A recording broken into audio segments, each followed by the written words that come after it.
कुछ दिन पहले मैंने टिकटॉक पर एक पोस्ट लगाई थी कि 1 से 2 साल के बच्चे की तरबियत।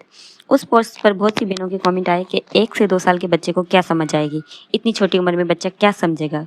कुछ नेगेटिव कमेंट भी थे कि अजीब लोग हैं, कुछ भी पोस्ट कर देते हैं, 1 से 2 साल का बच्चा कुछ नहीं समझता।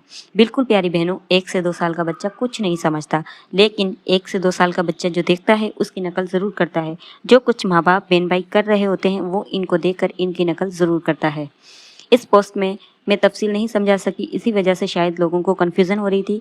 तो कहने का मतलब है, आप अगर बच्चे को कुछ समझाओगी तो उसे कुछ समझ नहीं आएगा, लेकिन अगर आप इसे कुछ सिखाना चाहती हैं तो आपको खुद वो सब करना पड़ेगा जो आप 1 से 2 साल के बच्चे से चाहती है। बच्चा वो नहीं करता जो हम इसे कहते हैं, बल्कि बच्चा वो करता है जो वो हमें करता देखता है। मेरा भी 2 साल का बेटा है, वो कभी कोई बात समझ लेता है और कभी कुछ नहीं समझता। बोलता भी सिर्फ 1-2 अल्फाज है, पूरा जुमला नहीं बोलता। लेकिन मैं अगर इसे कुछ सिखाना चाहती हूँ तो इसे वो करके दिखाती हूँ। जब मैं इसका डायपर चेंज करती हूँ तो अपने बेटे को ही कहती हूँ कि अपना डायपर डस्टबिन में डाल दो।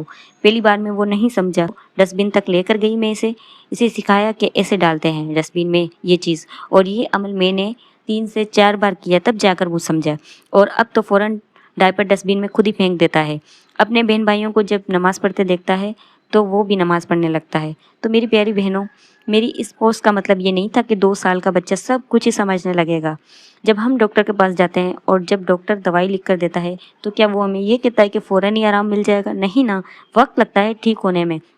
तो बस इसी तरह बच्चे की तरबियत में वक्त लगता है, सब्र करना पड़ता है, अपनी कोशिश जारी रखनी पड़ती है। बच्चा ज़िद्दी है, बदतमीज़ है, बहुत रोता है, तो इसका मतलब बच्चा अभी ठीक से कुछ समझता नहीं है।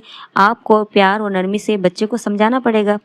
रात को सोते वक्त अपने पास लेटाकर अच्छी इखलाकी कहानियाँ सुनानी होगी। स्टोरी में बच्चा बहुत दिलचस्पी लेता है और अच्छी इखलाकी कहानियाँ इसके जहन में बैठ जाती है। तो अपने छोटे बच्चों को स्टोरी सुनाएं, छोटी छोटी दुआएं याद करवाएं। मेरी बेटी जब 2 साल की थी तो सबसे पहले मैंने उसे सोने की दुआ याद करवाई।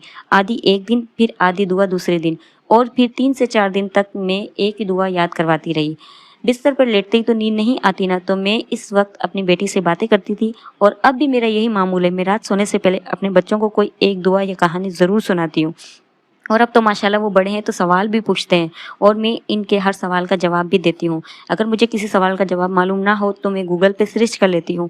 तो मेरी बहनों, बच्चों की तरबियत बिल्कुल आसान नहीं है। ये एक माँ के लिए बहुत सब्र आज़मा काम है, लेकिन एक माँ को अपनी कोशिश नहीं छोड़नी चाहिए। चाहे बच्चा ज़िद्दी है या बदतमीज़ है, बहुत रोता है, छोटे बच्चे को समझाना बहुत मुश्किल है, लेकिन अगर आप वही अच्छा अमल इसके सामने करेंगी तो वो आपको देख कर वही कुछ करेगा। जब रमज़ान शुरू होता है तो हम सब नमाज़ पढ़ते हैं, इफ्तार में दुआ मांगते हैं। तो छोटा बच्चा हमें देखकर दुआ भी मांगता है और नमाज भी पढ़ने की कोशिश करता है। अब इसको समझ तो नहीं है ना कि क्या पढ़ना है, लेकिन वो सिर्फ हमारी देखा देखी करता है। तो आपने इस चीज़ को समझना है कि छोटा बच्चा देख कर सीखता है, तो आपने वही अमल करना है उसके सामने जो आप इसको सिखाना चाहती हैं। थोड़ा आप खुद भी करके दिखाएं ताकि बच्चा सीखे। वीडियो अच्छी लगी तो लाइक कर दें, चैनल को सब्सक्राइब कर दें। मिलते हैं अगली वीडियो में, तब तक के लिए अल्लाह हाफिज़।